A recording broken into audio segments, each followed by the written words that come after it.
Grand Poitiers, une nouvelle collectivité territoriale puissante.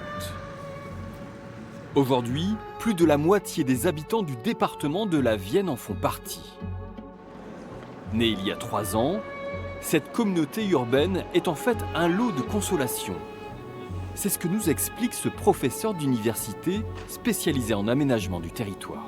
François Hollande, au moment où les communautés urbaines ont été renforcées, a voulu donner un statut de compensation après la loi sur la fusion des régions aux capitales régionales qui ne l'étaient plus. Il y en a à peu près 7 ou 8 en France.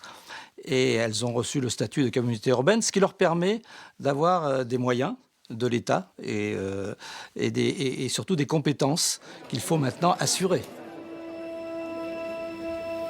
Alors, qui prend les décisions? Comment fonctionne Grand Poitiers? En tout, 91 délégués représentent les 40 villes de cette nouvelle communauté urbaine. Ce sont tous des élus municipaux. Et leurs compétences sont multiples.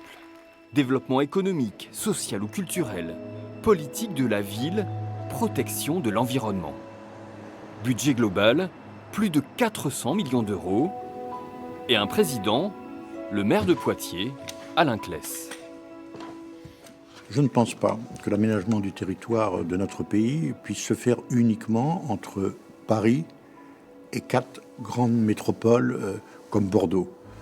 Bordeaux, c'est un succès, mais on se rend bien compte aujourd'hui des contraintes de ces méga-métropoles. Et donc, il y a en France 15 agglomérations de 200 000 habitants qui ont des atouts à faire valoir dans les années qui viennent. Mais qu'on soit convaincu ou non par ces regroupements massifs de communes, il faudra s'y faire.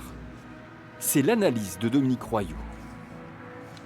Je pense que l'intercommunalité est un phénomène inéluctable maintenant. Par contre, ce qui est à développer, c'est le caractère encore plus démocratique de ces intercommunalités. Il n'y a toujours pas d'élection au suffrage universel direct, et ça c'est la prochaine étape absolument indispensable à dépasser, et également travailler avec les habitants, les collectifs divers qui ont des propositions à faire, notamment dans les territoires plus denses de ces fameuses communautés urbaines, pour développer leurs propres services en complémentarité avec ceux qui sont développés déjà dans la partie dense de ces communautés urbaines.